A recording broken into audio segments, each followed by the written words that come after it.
Hola, ¿qué tal amigos? Bienvenidos a la segunda parte de nuestra obra que hemos denominado Corbus. Realizaremos otro tensado con el hilo de color blanco y atándolo en este clavo iremos a todos estos retornando al punto de partida.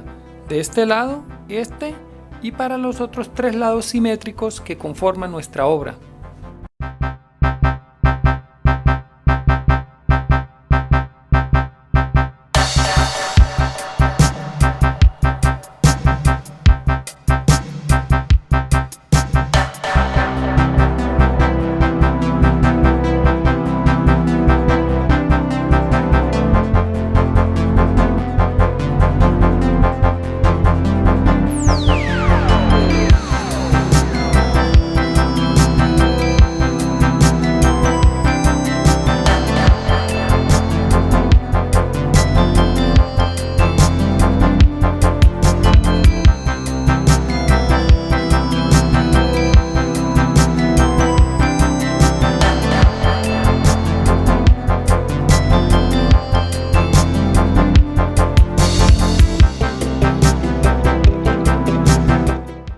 Realizamos sendos tensados con el hilo de color azul claro.